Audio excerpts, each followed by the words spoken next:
with the Pandemic with Dr. Ritesh Ramdhani, Associate Director of Parkinson's and Movement Disorders at Northwell Health, and Dr. Paul Mattis, Director of Neuropsychology at Northwell Health. This webinar is co-sponsored by the Barry and Florence Friedberg JCC here in Oceanside, New York, and Abbott Infinity DBS. And I hope that this is the first in a series of wonderful and informative presentations by experts in the field of PD. And just a little bit of housekeeping for all of you. Please, we've already muted your phones. Try to stay on mute because the only thing we're going to use is the chat function. You can direct your chat questions to Marcy Hallerman, who's the Senior Program Director at the JCC, and she will at various times be able to present your questions. Your share screen options will be turned off and only our presenters will be screen sharing. This presentation is being recorded. So it can be put on the JCC website and accessed by those who could not be here today. You will be asked for consent to record, so just press continue, and then of course the recording will continue. My name is Gloria LeBeau, and I'm the Director of Social Work Services and the Parkinson's Program at the Friedberg JCC. Our website is www.friedbergjcc.org, where you can access us for further information. So without further ado, I want to hand over the presentation to our presenters. We're going to start first with Dr. Ramdhani. Okay, well, thank you, Gloria. And I'd like to thank the JCC for inviting me to give this important talk with this group. We are in challenging times right now, and we are dealing with a virus, an enemy that we've not seen the likes of in quite some times. Probably this is as close as it gets to 1918 Spanish flu, which was much more virulent and killed many, many more people. But the COVID-19 is an extremely contagious virus that has spread rapidly. And the goal of today's talk that my colleague, Dr. Mattis, and I are focused on is to try to get the facts out to you.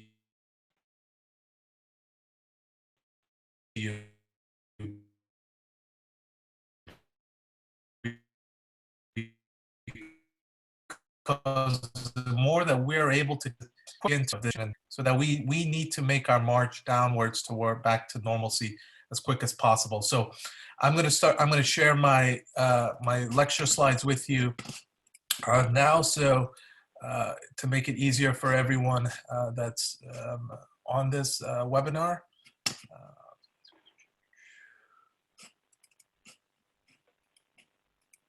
Gloria, you have to make him a host so we can share.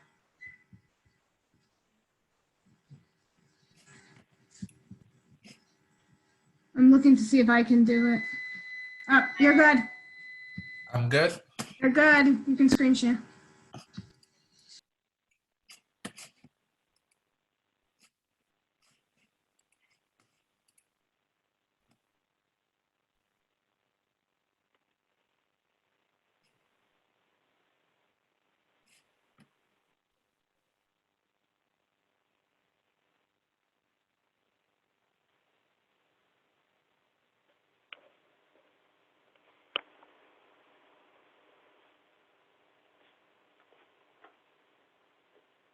Okay, while he's doing,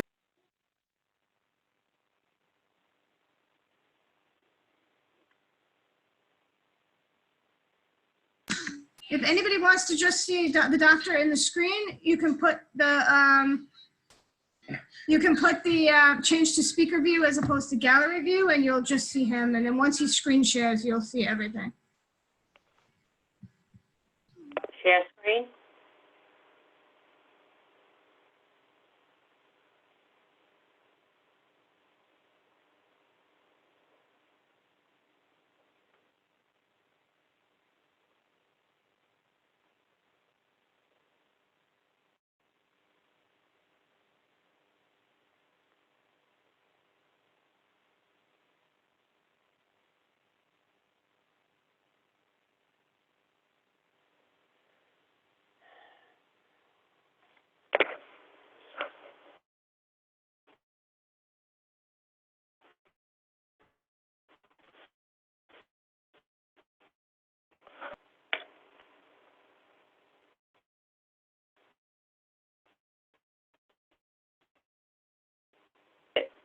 Hello?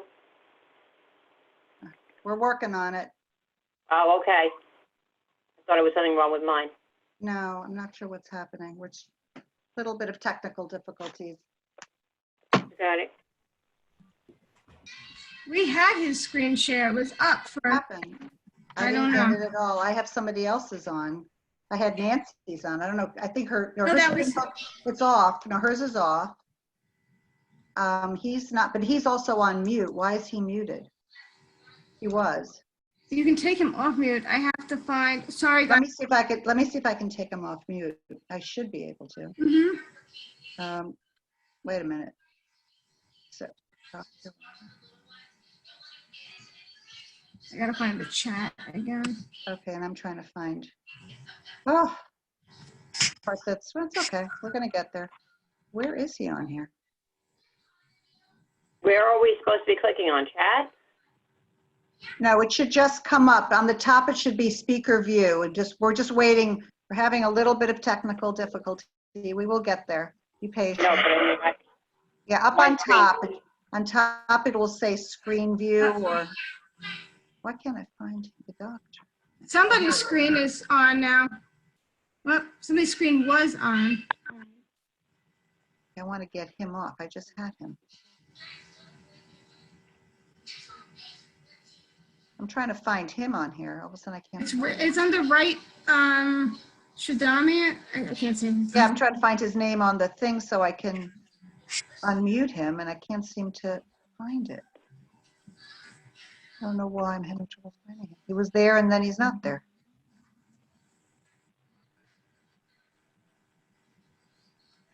You can type it in and find. Oh, he started screen sharing. There There we he go. is. We got There he it. is. He's up. He's up. But hopefully he's off mute. Now you're in there. Okay. Can everyone hear me? Okay, excellent. Yeah, Okay. All right. you did it. All right. I'm going to perfect.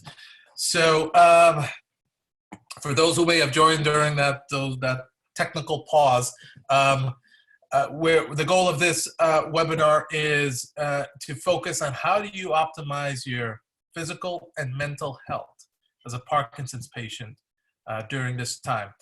We're all on this ascent towards the top. We've got to see beyond this mountaintop, and we're going to get there. And current data from today and the last few days is starting to show some glimmers of hope that that at least for New York, getting a better handle and control on this. But we still have ways to go.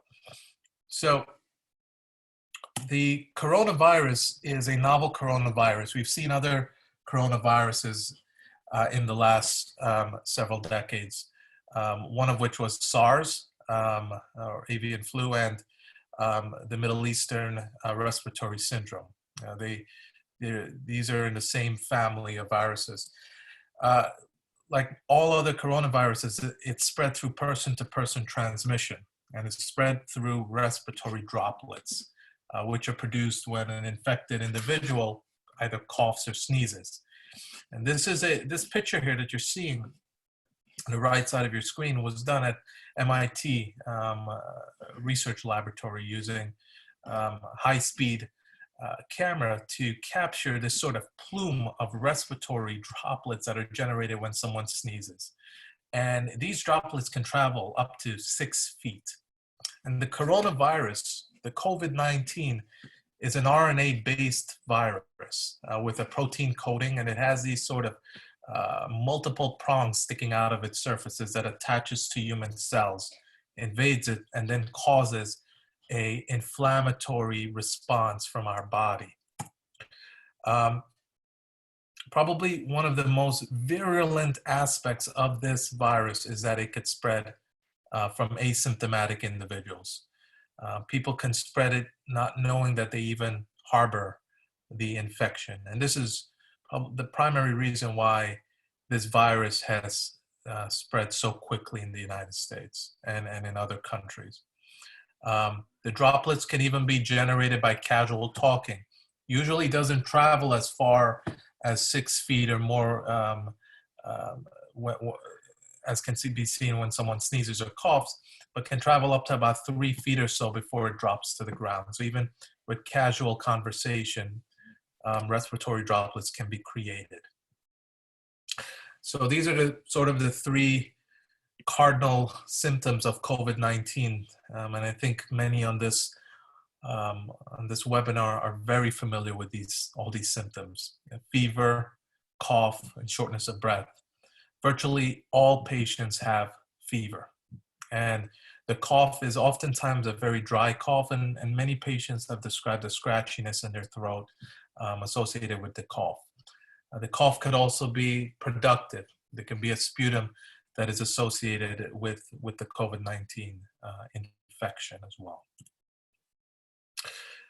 Keep in mind that the majority of patients that are infected with this virus do not need to be hospitalized. Some of the symptoms that should prompt an emergency medical attention include trouble breathing, chest pain, delirium. These are a few of those symptoms that could suggest a more severe illness that may require immediate medical attention. So I encourage anyone that has symptoms of COVID, who has Parkinson's, to speak to their doctors for any of these concerning symptoms. And if you have any of the underlying conditions that may put you at risk for more severe illness, such as being older than 65 and having underlying pulmonary, lung, or heart disease, diabetes, any immune compromised state, a discussion with your doctor is certainly important at this time. So I am sure we are all familiar with these infection curves from the CDC and others. And we know that without taking preventative measures, an infection like this can continue to rise exponentially and affect hundreds of thousands of patients and cause many deaths. When we implement the measures that we're going to talk about in the next couple of slides, these measures are intended to flatten the curve, to reduce the risk and minimize the number of people that are becoming sick from this. So one of the main preventative measures, is social distancing. And so remember that these droplets can travel up to 6 feet, and this is why the CDC has recommended people maintaining at least 6 feet apart, both indoors and outdoors, avoiding large gatherings or any gatherings for that matter, any congregations, because it becomes harder to maintain this 6 feet of separation in gatherings. Avoid touching your face and eyes as much as possible. The virus can enter through the conjunctiva of the eyes. That is a portal of entry. It's not just through the respiratory airways alone. And most recently, we've seen guidelines for wearing cloth-based masks when outdoors. Now, this is both to protect those that don't have symptoms, as well as to prevent the transmission from those who are asymptomatic as well. Two of the other more important preventative measures is hand washing and washing your hands often for at least 20 seconds. Basic soap and water that covers and lathers the fingers, the fingernails, and the palms and top of the hand is sufficient in order to remove a virus like this from the surface of the hands. Hand sanitizer is also good, but keep in mind, if you use hand sanitizers, it's important to ensure that it covers all surfaces of the hands. Cleaning high touch surfaces such as doorknobs and light switches, countertops, keyboards, cell phones as well. Always check with your manufacturers what sort of cleaning mechanisms can be used safely for phones, because they can be a harbinger for numerous viruses and bacteria. So important to, on a regular basis right now, to clean your doorknobs and light switches. A simple basic bleach solution is sufficient, or any other solution that has at least 60 to 70% alcohol content would be sufficient in cleaning the surfaces. So the medical community has labeled Parkinson's patients, or considers all Parkinson's patients high risk. And by high risk, we don't mean that Parkinson's patients are more susceptible to getting COVID. There is no evidence that if you have Parkinson's, you are at a greater risk than the general public for COVID-19. The high risk categorization is saying that, is really indicated that should a Parkinson's patient get COVID symptoms or develop this infection, they may have a little bit more difficult time in the recovery process, especially if they're older than 60 or 70 years old.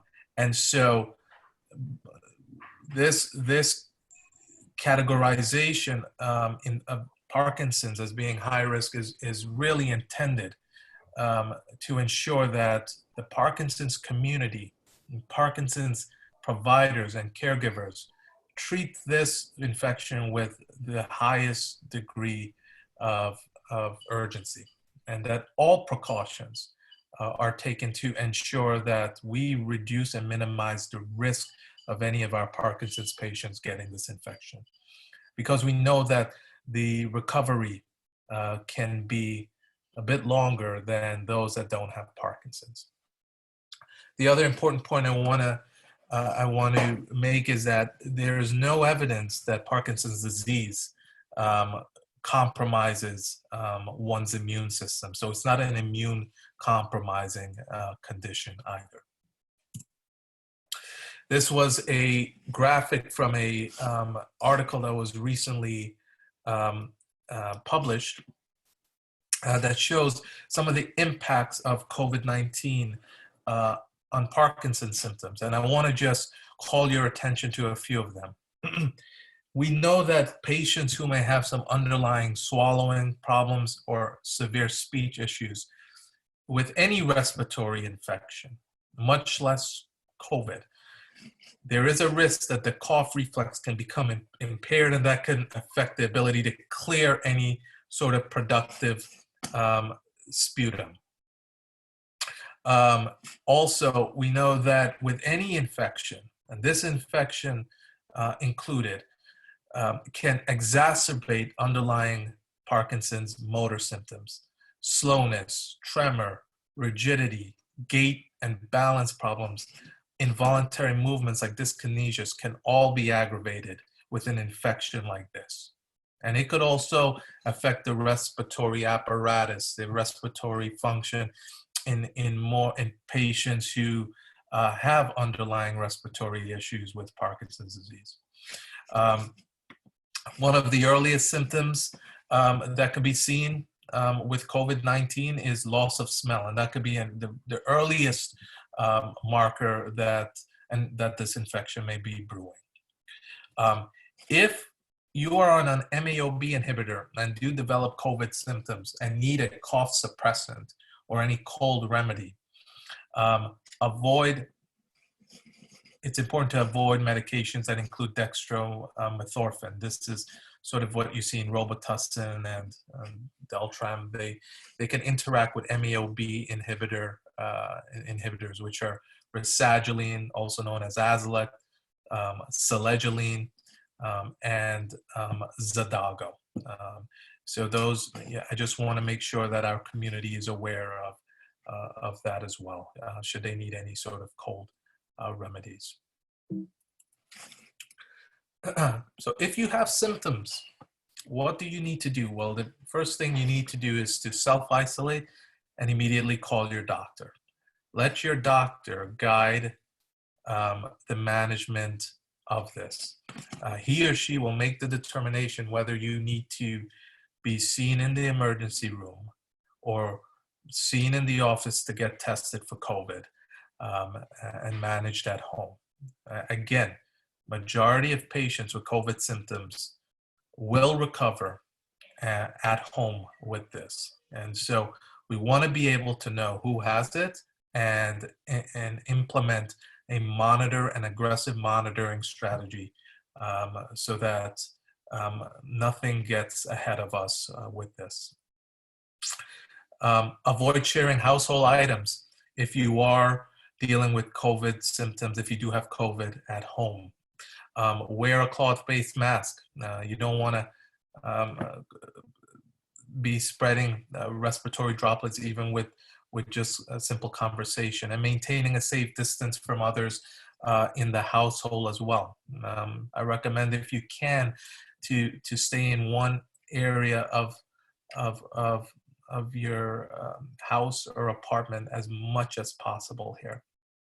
Clean the surfaces that you come in contact with daily. Wash your laundry thoroughly, especially use disposable gloves if necessary. We really want to minimize any chances of the virus, and do not shake the laundry out before it goes into the washer, because it could cause the virus, if it is on the clothing, to sort of get into the air and settle on other surfaces. And so we want to avoid that.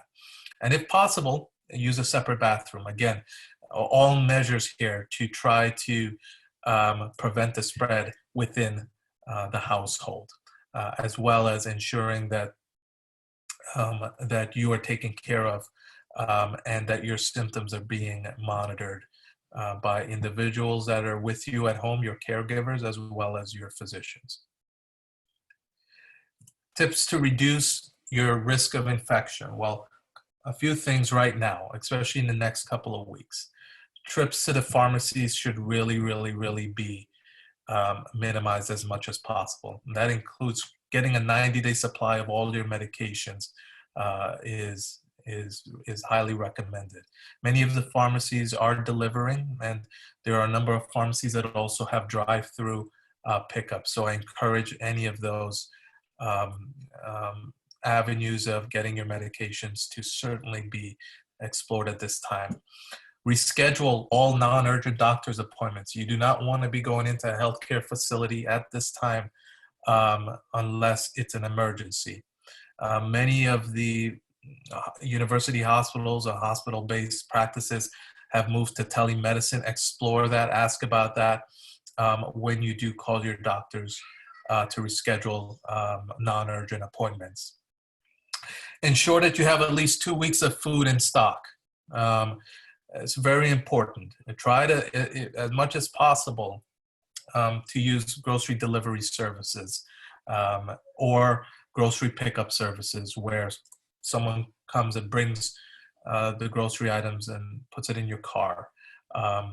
Really trying to reduce your interaction in large gatherings at this time is really important. Any packages, anything that's coming into the house, into your apartment from outside, including mail, should be wiped down before opening. Consider having a certain area in your home to open your packages and mails after you wipe them down, and then disinfect the surfaces.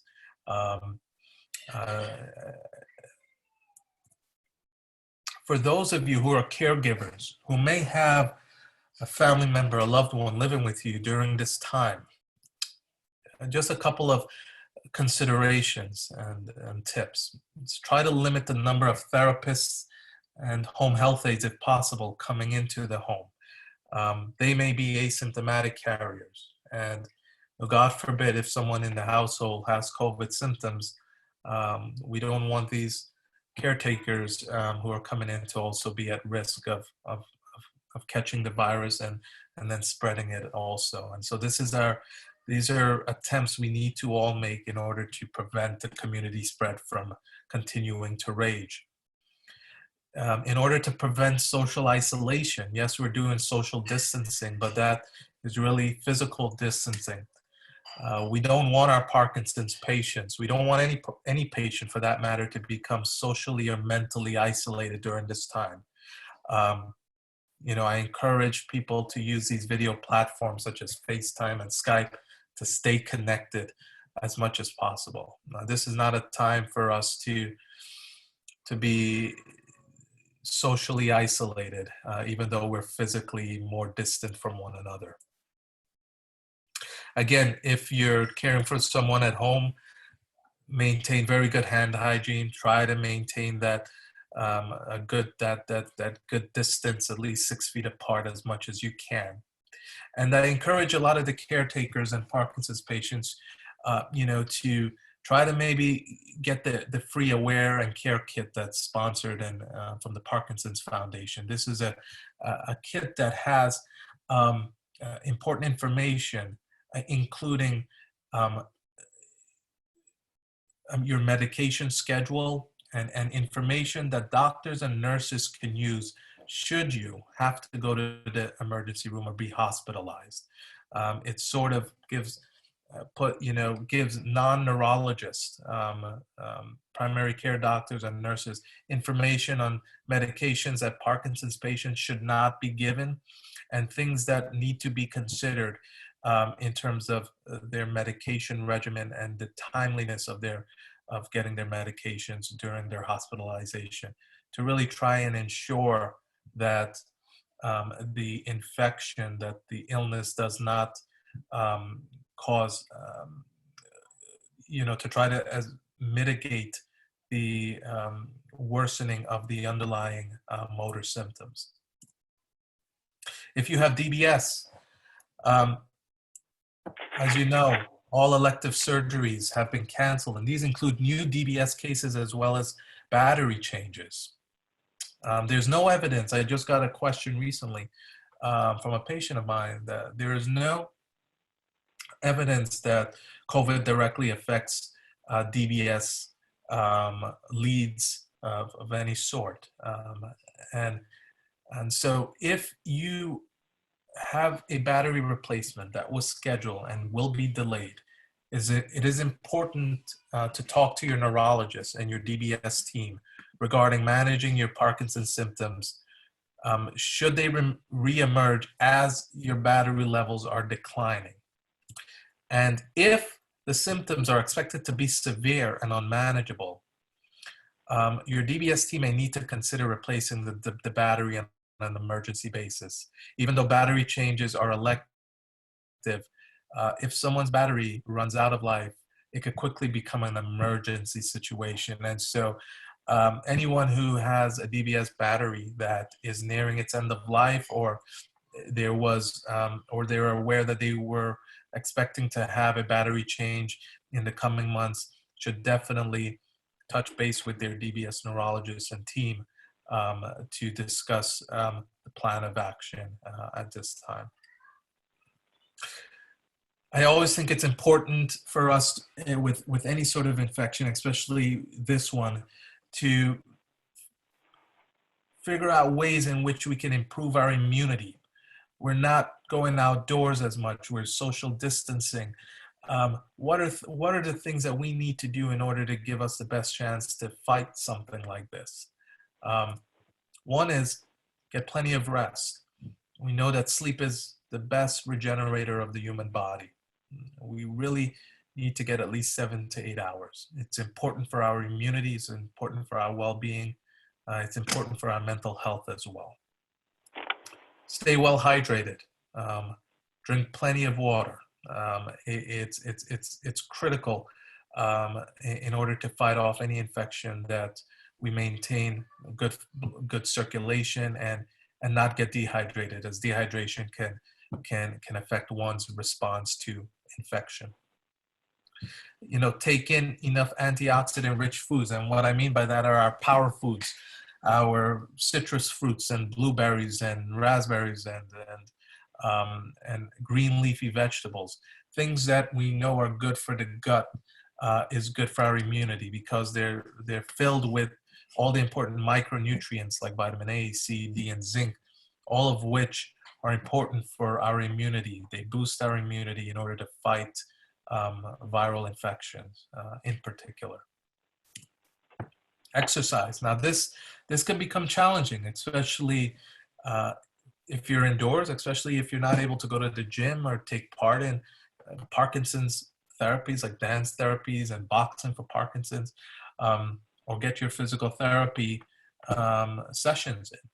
Now, I know that a lot of therapists and a lot of the gyms are trying to offer online tutorials and programs, which I think are great. I think for anyone at home, it's important to do daily stretches. If you have a home gym, use it regularly, at least 20 to 30 minutes, several days a week. A stationary bike, an elliptical machine, a rowing machine, any of those, all important for cardiovascular health as much as possible. If you don't have any equipment at home, just have a routine in which you sort of walk in your apartment or walk in the house several times a day. Do not stay sedentary as much as you can. If you're able to go outdoors when the weather is nice and maintain good social distance, go for it. It's really important that everyone gets some level of activity in daily during this time. Again, exercise boosts immunity. Those endorphins that are released with exercise is not only good for our brain, but it's good for our immune system also. And stress reduction. I can't say more about this. Stress releases cortisol. Cortisol dampens our immune response. This is a stressful time. The news is 24/7, and it's been quite negative for the last several weeks, and people are anxious, rightly so, about something that is so insidious and can be seen.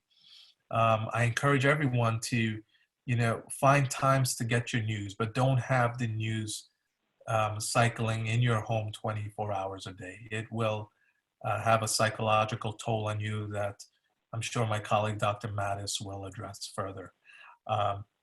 Even when you're going to bed, minimize the amount of screen time you're having. The blue light that comes from screens can affect the circadian rhythm that's important for our sleep hygiene. And try not to take in the kind of negative information from the news before going to sleep. That could rest on your mind and could also engender some anxiety, which is not what you want before you sleep. These are, a few of the things that I hope this community finds helpful. And I'm going to hand things over to Dr. Mattis to continue this presentation and lecture.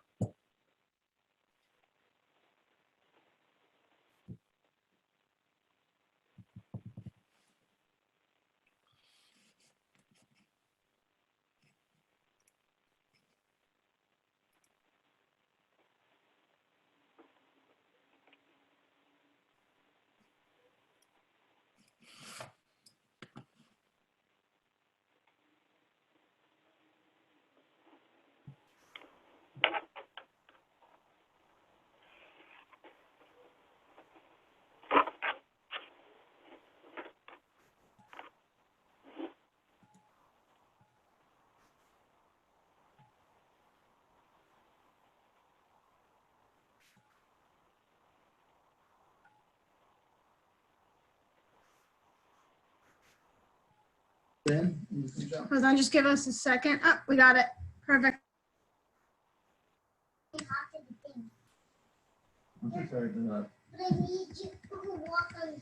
All right.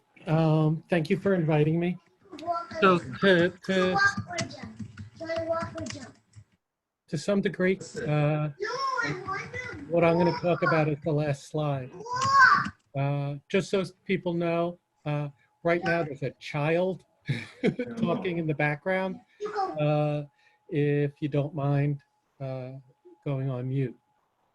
So in general, the majority of my talk was Dr.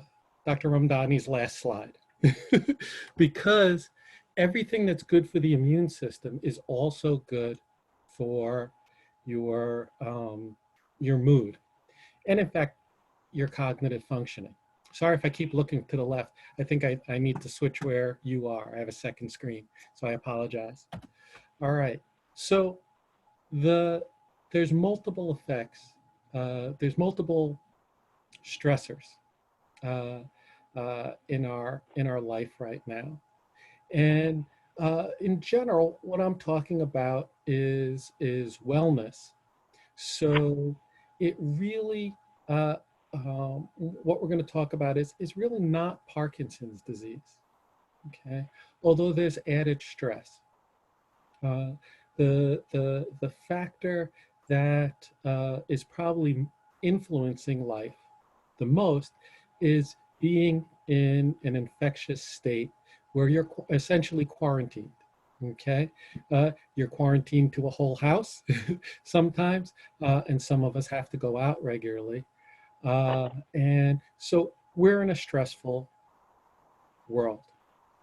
Okay, and there's some factors that are going to influence us related to this this situation we're in.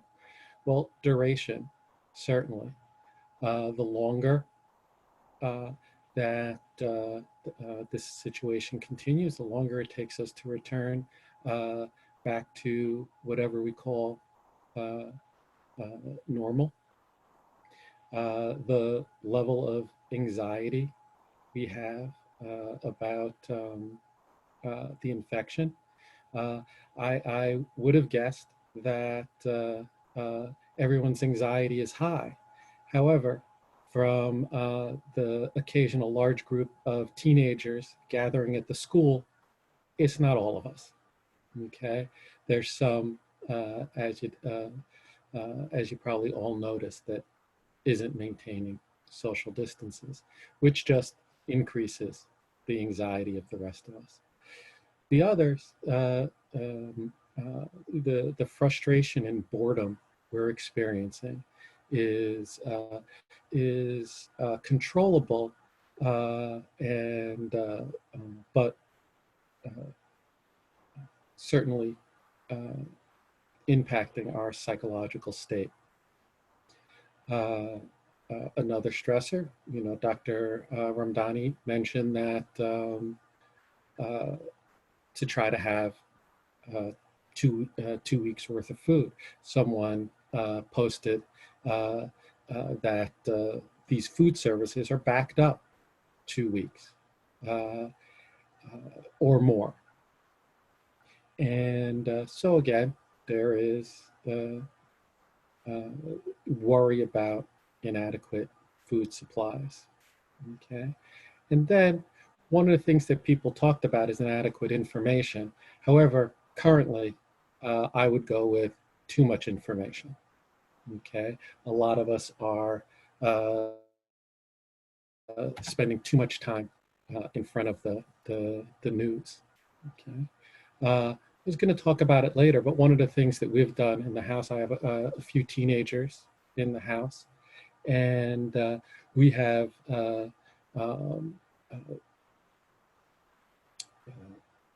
we no longer allow the news to be on in our living room. Someone has to go to a back room to listen to the news because we want people to be able to go through the home freely without having to, while still maintaining the level of exposure that they want. So in these type of situations, people feel naturally down, anxious, fearful. There's quarantine. You have a limited contact, so there's some loneliness and frustration about not being able to do your normal activities, and then some anger about having to be subjected to this. Okay, a little bit came out with me when mentioning the teens in the neighborhood who are gathering as groups. So in these stressful environments, just want to point out, these are normal reactions, all right, they're expected. And so the idea of increasing frustration because you're feeling this is unwarranted. The knowledge that this is typical, experienced by many, is important because it allows you to address these feelings in a non-pathological way. They happen, all right? You know, they're going to be part of your life at this point, and that's expected, all right?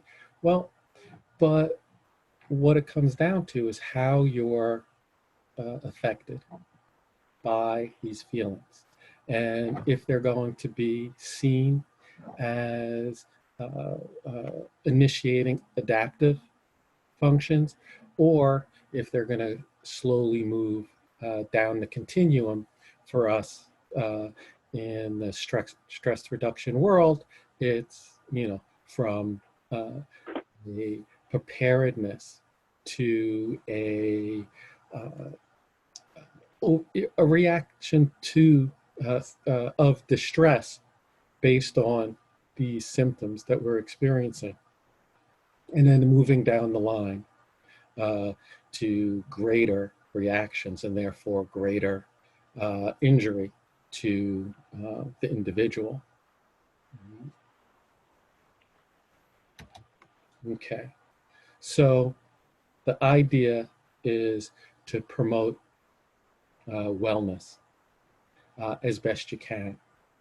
And really some of the stuff that Dr. Ramdhani mentioned is really maintaining a feeling of safety. Many right now aren't feeling safe. There is a true threat that we're experiencing. Okay, just so you know, the model that's up on the board is something that comes about from treatment of trauma, but really trauma of an event. So where the particular treatment that this slide comes from, it's really to reduce long-term stress after an individual event. Unfortunately, I wasn't able to get the picture from part of the psychological wellness or psychological stress first aid that's used by the military. Again, you're under a constant threat. It's not the same as being in the military, but it's the model that people are utilizing. But so the first part is to maintain, to be able to obtain a sense of safety.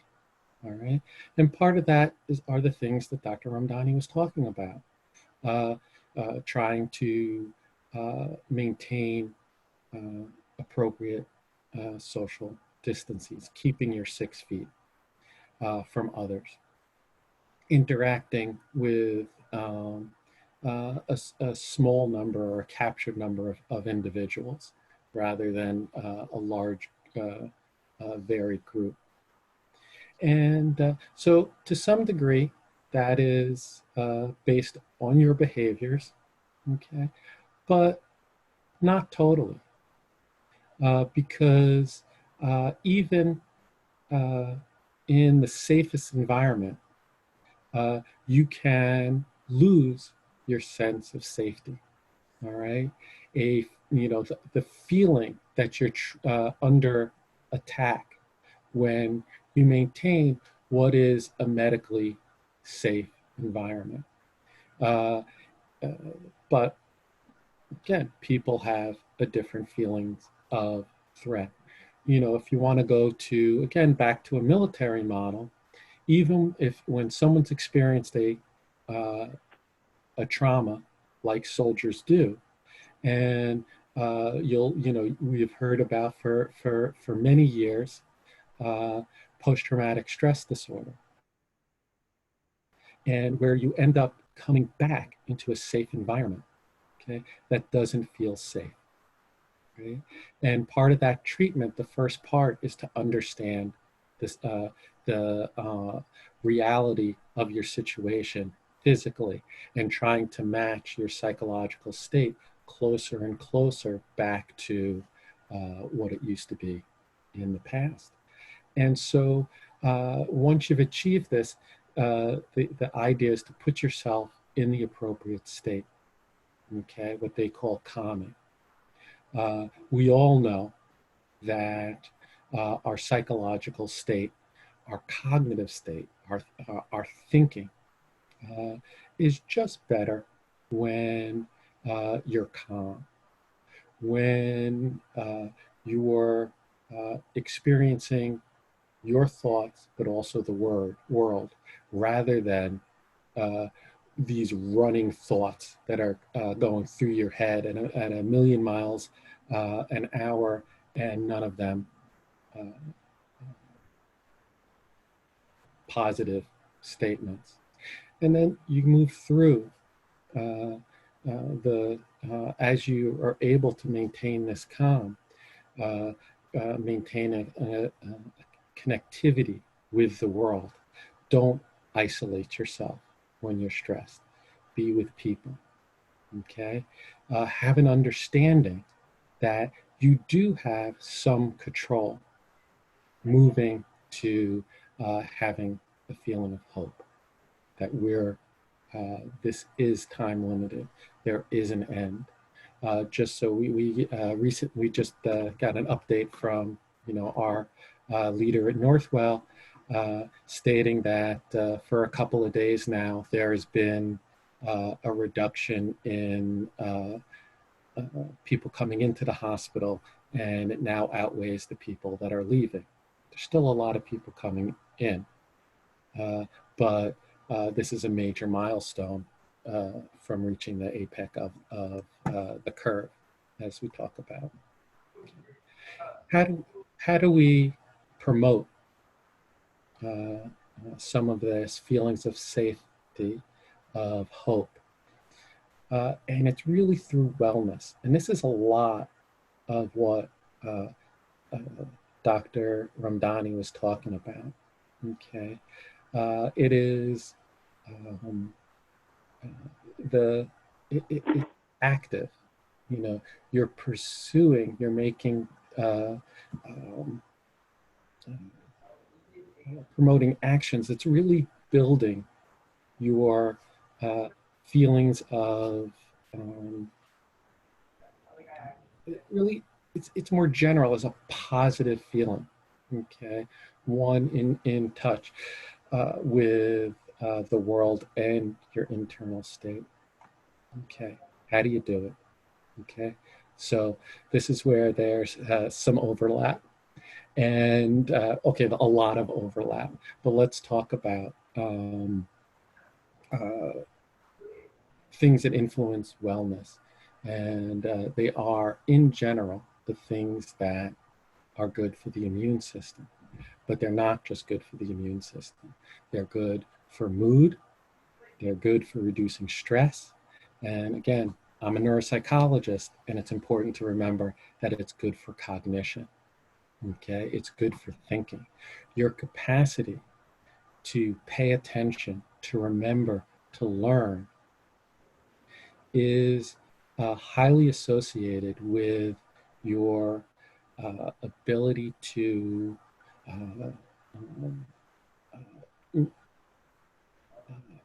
related to your sense of calm and your general physical well-being. And the example I use with patients usually has to do with cognition rather than a more general wellness. But I want you to sort of remember that these same circuits that have to do with cognition and mood, as well as some symptoms of Parkinson's disease, they're right next to each other. they run through the same parts of the brain so that all of these things interact with each other.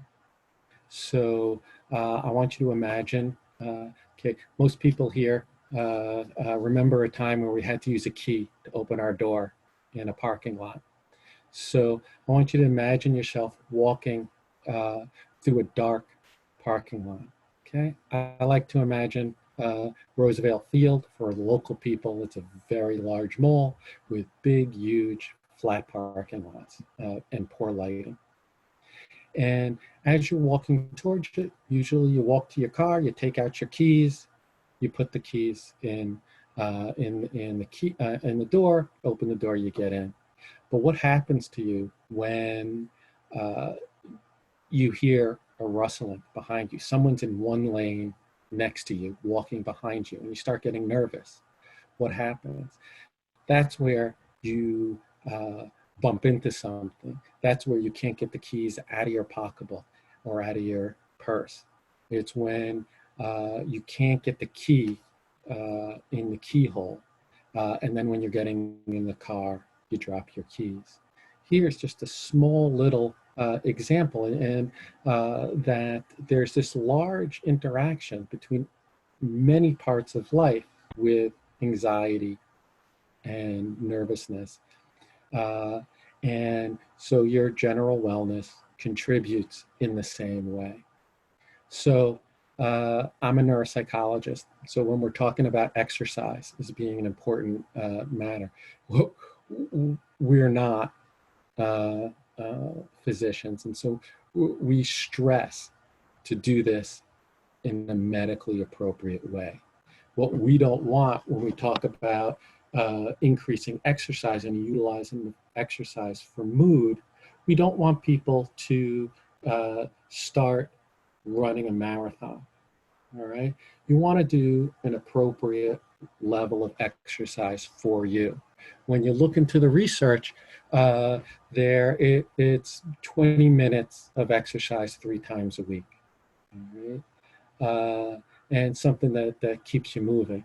But really, it is doing as much, not as much as you can, as close to that as you can, all right? It's hard for many people with some physical injury or physical symptoms, as well as your physical environment right now, okay? Being close to your home consistently. And so, like Dr. Ramdhani talked about, you want to do what you can. And some of you have participated in some of the wonderful programs, you know, the boxing programs, the, you know, physical therapy, and so forth. And these are wonderful. And they are exactly the types of exercise that promotes, that is optimal for wellness. But you really want to do what you can, all right? So for some of us, and for some of you that may be limited, you know, in different parts of your symptom cycle. You know, if you're experiencing more symptoms at that time, you need to move to different types of exercises. You know, moving to the stretching. Okay, and so it's a little hard, but there's lots of. You don't need to, you know, take these down. You just Google. And you want to look, you know, there are a lot of apps out there that help with maintaining and exercise patterns.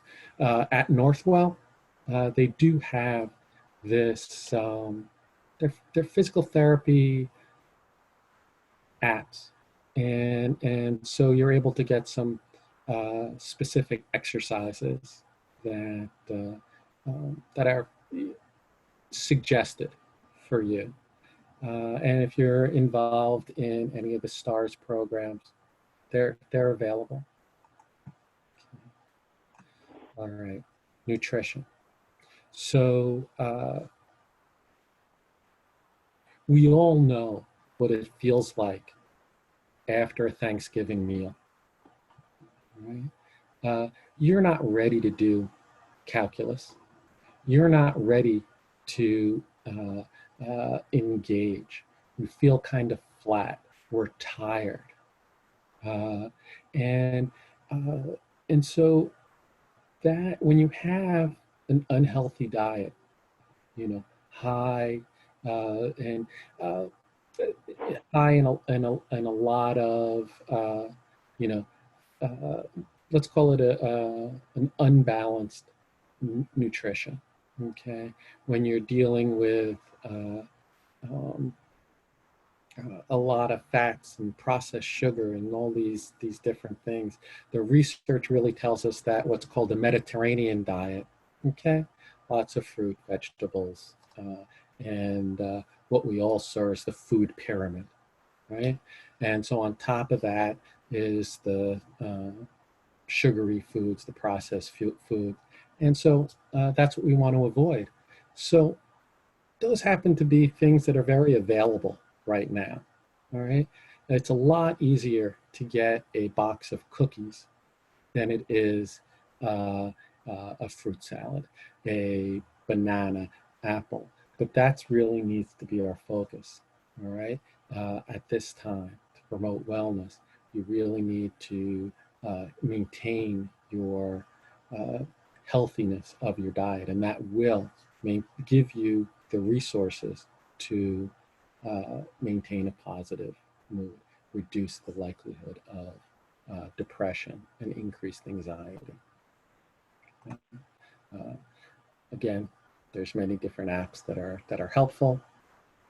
You know, these are a couple that were suggested by, I think, Mayo Clinic, but really Google it, pay attention to each one, and really what you need is a reminder, all right, as you're picking up the cookie, to put down the cookie and pick up something healthy. You want to maintain the physiological state that'll allow you to relax, okay? And this one's a big one right now, is social connectiveness, all right? This is something that's so important for reducing negative mood, okay? The social isolation is a direct cause of negative mood, of depression, okay? It's also a symptom of anxiety and depression. But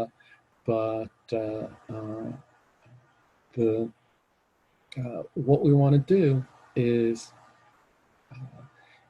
keep up the social contact that you're used to, and in the current situation, increase the social contact. And how do you do that? You do it through some of these things like Zoom. Okay, so everyone here doesn't have an excuse. Okay, lots of people say, oh, I don't know how to use that stuff. All right, we now know you know how to use it. All right, you're here on Zoom.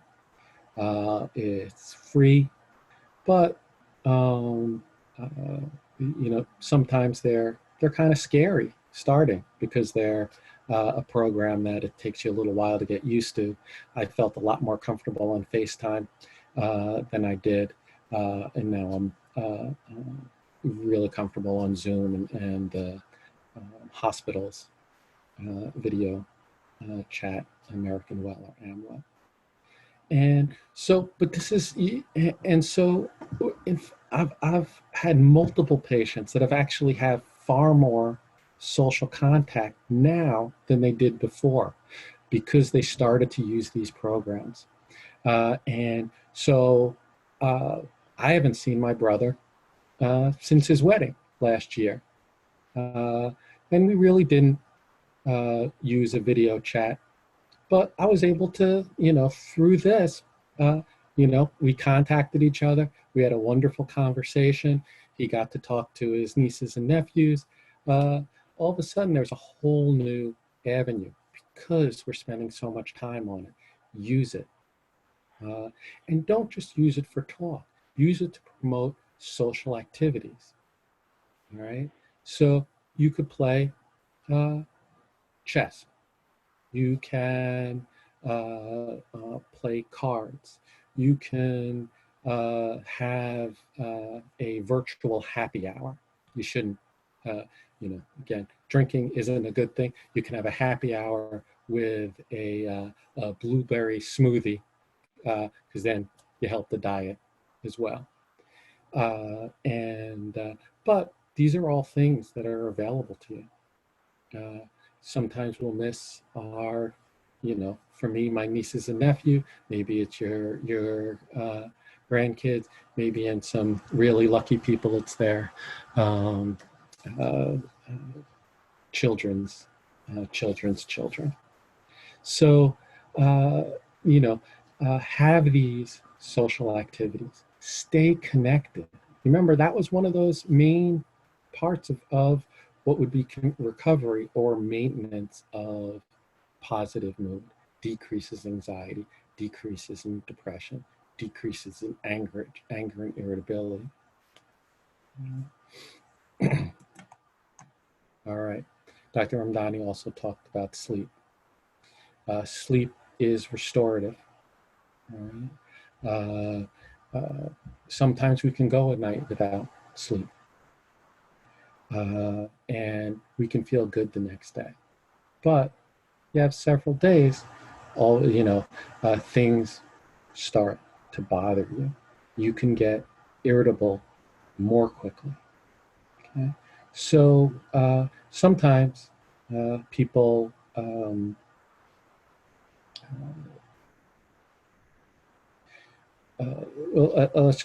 people, have good sleep, and this is relatively new to them. And so there's some techniques that are important, okay? First, stop your daytime sleeping. It's during the day, you didn't get a good night's sleep, you're tired, you want to take a nap, okay?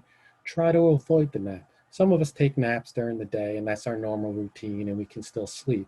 I'm not telling you to get rid of your normal routine, but I want you to try to avoid falling into a trap that will interfere with your falling asleep the next night. Don't take naps, okay? Some people get hungry and that gets them up. Feel free to do a light snack, not a meal, okay? Trying to start doing your relaxation activities, your, sorry, I'm about to get kicked off. All right, your things that are going to set you in the right mood state. Stay away from the blue screens, okay? Checking Facebook it's not a pre-bedtime activity. If you can't sleep, don't stay there, okay? And get up, start doing other things, and then learn to relax, watch or read rather. I've actually this household is a household that's struggling with sleep during this period, and what I've done in these times where I have difficulties falling asleep, I've started to listen to podcasts, and they're podcasts from NPR called The Moth. Okay, and if any of you have listened to anything on National Public Radio, you know that their voice has very little affect. Okay, it's very calming. So listening to The Moth for me allows me to relax. It provides some cognitive stimulation, so it reduces anxiety and provides a better state for sleep. The other thing is when you don't have structure, what people tend to do is slowly turn their cycle. So you start going to sleep later, waking up later. This is actually a normal cycle of sleep. So we have to guard against that through routine, which we'll talk about in a second. All right, so relaxation. How do we fight directly the nervousness and anxiety? There's lots of methods, okay? And there's also a lot of apps that you can use. So the things, because they're healthy and they help the exercise and physical side too, the meditation, the yoga, the Tai Chi, all things that have incredible support in the Parkinson's community, Parkinson's literature. But it's something that's kind of hard to start now. The thing that all relaxation techniques have in common is the focus, the deep breathing, okay? And this mindfulness is really paying attention to the moment. So breathing really is the focused breathing is paying attention to your breathing. And so the problem is when you're anxious, what are you doing? You are paying attention to your breathing, but your breathing is, that's bad, right? You want to take slow, long breaths, okay? And there's different techniques that are breathing through your nose, through your mouth, switching, but the key is not to breathe through your chest, but to breathe through your diaphragm, your stomach, okay? And the idea is taking deep breaths in, and as you after you breathe in, you hold it. You hold your breath. You hold your breath, and then a very slow breathing out. This is key.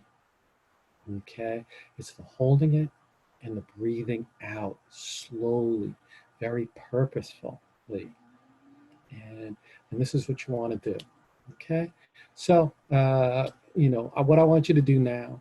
I want you to sit back, get comfortable in your chair, all right? I want you to close your eyes, all right? And I want you to prepare yourself to relax, okay? And remember, I can see you on film. I know you're not doing it, all right? So go ahead and sit back, all right? Take a long, deep breath in. Through your nose, through your mouth, doesn't matter at this point. Breathe in, nice and slowly. Hold it. 5, 4, 3, 2, 1. Breathe out slowly. Okay. As you're breathing out, you should feel your muscles sort of, what to me, it feels like it's moving away from you. They're relaxing. Do it several times. Okay. And if you're truly anxious, this is something that you could do for 10 minutes, 15 minutes. And, but if we get really good at it, we practice it, sometimes we need less time to get into that relaxed state, okay? That set point, okay? Now, we're all living in America, and one thing that Americans don't do well is relax. Some of us don't even know what relaxing feels like anymore.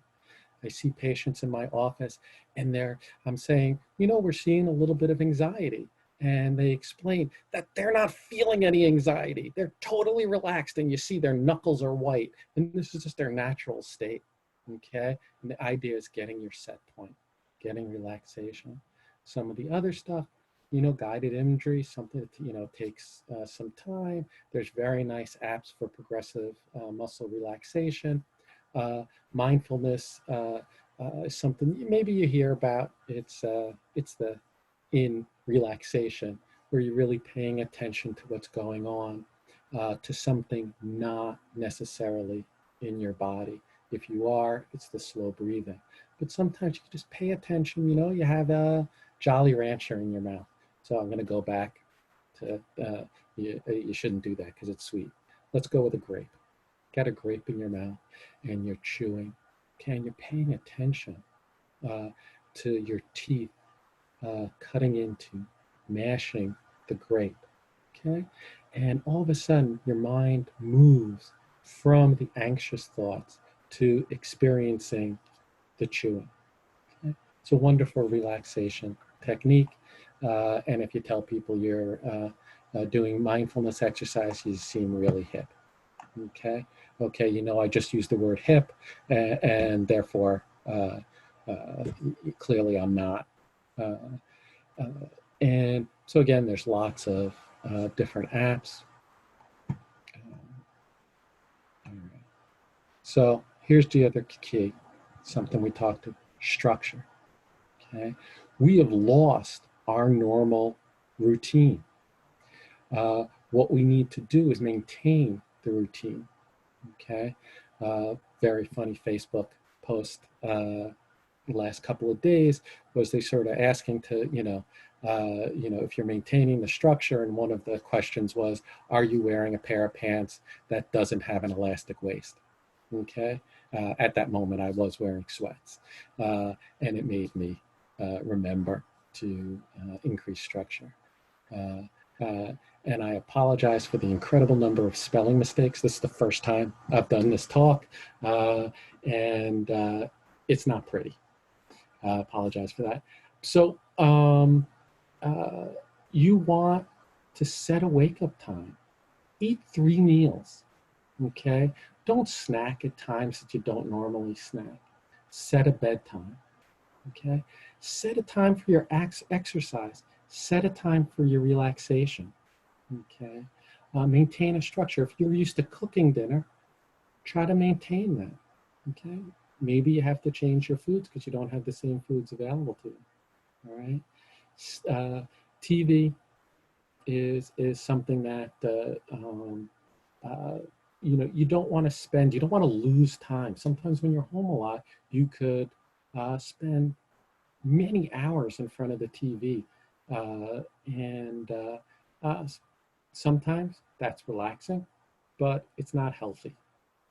And so you want to limit it. And of course, right now, it's important to stay informed, okay? But that doesn't mean watch the same show. Keep, CNN, Fox News, whatever it is, all day long. Turn it off. Do your other activities, all right? Video games, I don't know if anyone plays, but it's sort of the same thing. Sometimes, if your family members play a lot, it is a social activity because a lot of the teens, young adults do play in multiplayer games. So maybe it's not as bad as it could be. My brother's a programmer, so, I say, go look at this jam. That's the only one that's good for you. That's his game. So, all right. So the key to reducing stress is maintaining wellness. Much of it not being directly associated with negative mood, but with maintaining the positive body state that allows you to have positive mood and decrease negative mood.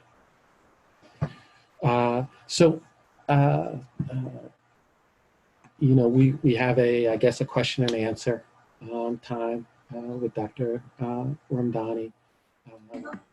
Any questions that you have? I'm sure Dr. Ramdhani. Glad to. Thank you. So we did have a couple of questions in the chat, not a lot. So if anybody else has questions now, and I'll read the questions from the chat, and then if other people want to chime in and ask, you can. So one of them I know you saw was the concern about the grocery deliveries and how people who can't get to the store can get out right now. can get deliveries, especially with all of the online providers being backed up, not having any time for 2 weeks. I don't know if either of the doctors have suggestions, or I know Gloria had said she might have some key tips that she could discuss. I'm certainly not an expert, okay?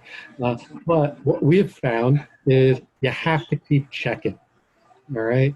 There's no delivery times. In an hour, there might be a delivery time. They pop up every once in a while. I don't know, but you know, that's been helpful, but probably in the community, yeah, probably good suggestions. And the only thing I would add is that if you have a child or a grandchild that can do the grocery run for you, you know, I think this is a good time to try to coordinate those efforts. You know, because they can go out there with a mask, with the gloves, take all the precautions, and get in and out as efficiently as possible. You know, that's another way that I've been advising some of my patients who are struggling with the grocery delivery system as well at this time.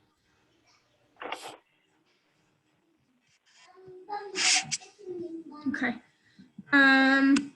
So I'm just scrolling down.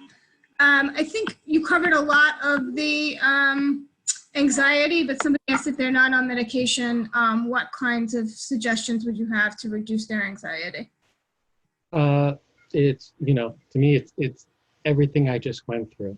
Yeah. But I think when you're directly attacking the anxiety, if you maintain that good environment, and the easiest exercise to do is the mindful breathing. It's extremely effective. If you put it together with the next one on the list, which is systematic, or it's progressive muscle relaxation, again, something you can read more about. It is, you can learn it by yourself. It's nice to have a coach. You can have a virtual coach. That's really the technique that I think that people can pick up relatively quickly. I think so. Is it safe to walk outside in the neighborhood? Yeah, it is, as long as, you know, you're maintaining that social distance, and you're avoiding groups and congregating. It is safe. You know, the risk of catching coronavirus just by walking out there or passing someone by that's at least 6 feet apart is pretty low. And Do you need a mask if you're just outside, like walking in the neighborhood, or is that more for the grocery store and things like that? you know, it's probably more for the grocery stores, but at this point, especially over the next couple of weeks, when we know we're approaching that apex, I think, you know, I would advise, you know, to follow the CDC guidelines on this. That it would be helpful. I think it is helpful to wear a mask when outdoors. Just so we add the more layers of prevention that we can add here, the best chance you have in avoiding getting this infection. And I think we're seeing results after many weeks now. We're starting to finally see results. And we just need to continue to build upon that. So we've got to maintain our vigilance, and not take our, get distracted as we're gaining on this. Somebody wanted to know if you have potential COVID illness, would it help to keep the air moving in the lungs, like Tai Chi breathing or using a spirometer?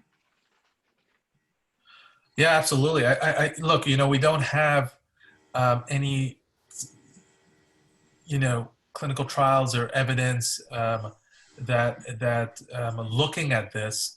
But we do know with other respiratory illnesses that the quality of the airflow can make a big difference. You want to keep your lungs, you want to maintain good airflow through your lungs. Things like the deep breathing is important. You don't want to be doing strenuous exercises if you have COVID, but you don't at the same time want to be too complacent and laid up. You want to still maintain good airflow through your lungs. Try to keep those passageways as open as possible if you have these symptoms. Even a little bit of chest PT, which we do on patients. A lot of the nurses, the great nurses out there, do it on patients who have pneumonias, where they are gently tapping on the back to loosen the mucus to help to help it get expelled. These are techniques that can go a far way in really helping to keep the lungs as strong and healthy as possible while fighting this.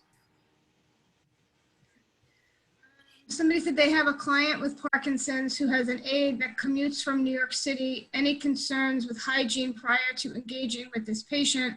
They come in on mass transit. Yeah, it's a good question. I think, as I mentioned in my talk, that if possible, limiting the amount of caretakers that are coming in from the community at this time is encouraged. If possible, even having caregivers stay or take residence with the patient for a few days, a few weeks, possibly, if that's even feasible, is also encouraged. But if it's not possible, then again, the hand hygiene is important. Maintaining a good, safe distance, and I would probably even recommend that a mask be worn while caring for that patient, because in order to reduce the risk of transmission, if that aide is an asymptomatic carrier. So it would be even, I think it's important for that individual who's traveling back and forth to exercise all levels of precaution, as well as the patient. Okay, and what about changing their clothes when they come into the house where they're working? If possible, yeah. That's a very interesting question, and if possible, certainly. A lot of healthcare providers who are on the front line, many of them have a system where the first thing they do is they take their clothing off, they put it in a bag, and then they put it in the laundry room, and then they go on to take a shower before interacting with their family. Also, one other note is that the virus can stay on hair, and so washing one's hair regularly at this time also very important, as it is a surface that we could see the virus live on. But keep in mind, majority of all the cases are person-to-person respiratory droplet transmission. But there are cases out there, and we know, and they're not negligible, that are acquired from contacts, touching certain surfaces where the virus is living, and then putting it on your face or on your eyes by touching. So yeah, if that's to answer to that question, yes, if possible, I think that's a very smart thing to do if possible. Okay, she also wants to know if cotton masks are okay if it's an aid with a patient. I guess opposed to surgical masks. Yeah, the CDC actually, I would refer them to the CDC website for this. They outline a few fabrics that are very good, that serve as good masks in terms of their ability to filter small particles. I believe cotton's there. Flannel is on that list. but I would refer them to that website that sort of outlines the fabrics that are most suitable for a cloth-based mask. It's a good question. And then the other question I see here is about gloves. Some places are saying, some sources are saying, yes to wear the gloves. Other places are saying it's better to wash your hands because you tend to be more like, touch more things if you're wearing the gloves. So what's your opinion on that? My opinion is this, is that some people, when they don't know how to take the gloves off properly, and they can end up contaminating their hands by the way they take the gloves off. So if using gloves is going to risk contaminating your hands and other surfaces, then I would prefer you not to use the gloves and to make sure that you wash your hands the way we spoke about earlier, at least 20 seconds with soap and water, getting the fingernails, getting all surfaces of the hands. And if you're not able to use the gloves appropriately. For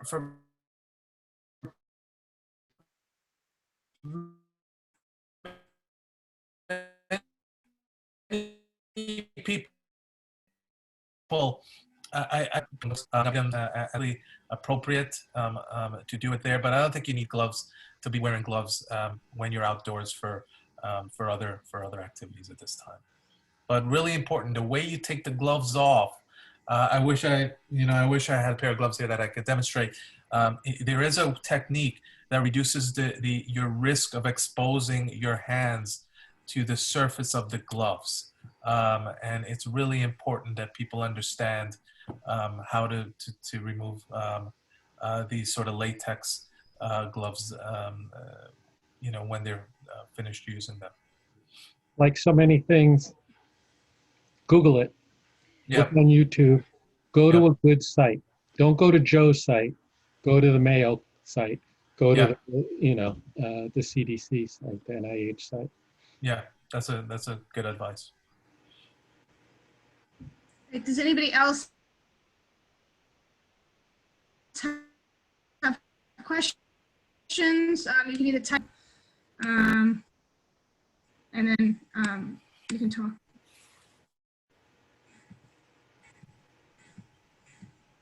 Marcy, somebody's hand is up.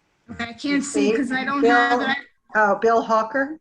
All right, you can probably unmute him and let him. Okay, let me unmute him. See if I can unmute him. It's not working. Can't seem to unmute him. Oh, wait, there I did. Okay. Bill Hawker? He had his hand up. I'm not mute. Is there a Bill Hawker? Okay. The only hand I see up. Yeah. Anyone else? There's Elisa Bruskin. Is that it? Lisa, yeah. Lisa, did you want to talk? Hold on. Very fast. I was the one, thank you very much for doing this today, by the way. I want to thank you for doing this. I was the one who asked about the Parkinson's and the caregivers, because I have a lot of clients in Manhattan that are homebound, that have rather bad parts of Parkinson's and a lot with lower bodies Parkinson's. And their aides are all commuting. They're all commuting from the Bronx and Brooklyn and Queens. So I asked a lot of questions about clothing, but I forgot I wanted to mention the concern I have with, they're riding the subways. So they're in these bloody awful shoes. And I'm thinking, I'm wondering if I want them to take their shoes off when they're also working with these clients, as opposed to going into the houses after getting up the subways and, climbing the stairs. And so it's just, I have all these things that worry me more about, obviously, the deals more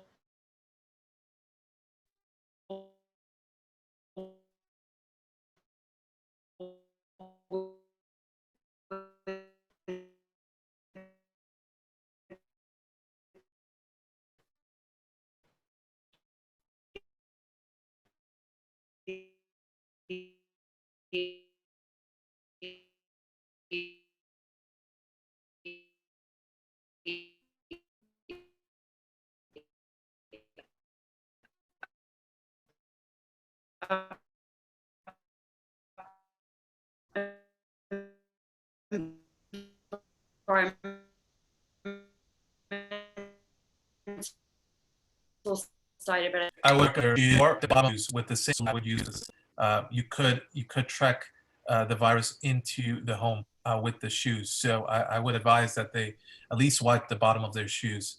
And I would advise all the all the aides who are traveling using mass transit to wear a mask and wear gloves, and probably have a sort of a decontamination system in place when they arrive to their patient's home before they start working with them. And it can include a variety of things that we discussed earlier. Yeah, I find that they wear the same gloves and masks throughout the day, and they're not changing out because they don't get a lot. So I just might order some and keep some for them. Right out. Thank you. You're welcome. Deborah Trom. Raising her hand. Getting it. Okay, Deborah, hold on. You're unmuted. Can you hear me? Yep. Yeah, okay. If there is a cut on the surface of the hand, does that make you more susceptible to the virus entering? No, it shouldn't. You remember, keep in mind again, this is a respiratory-borne illness.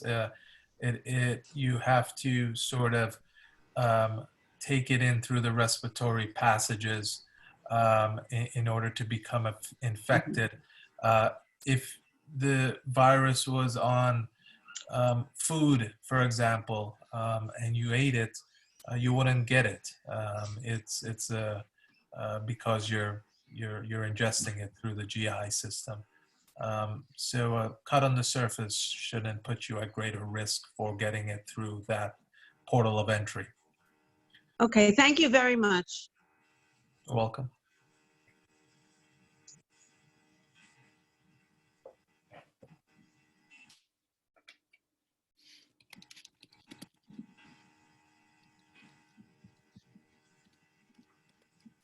Does anybody else have any questions?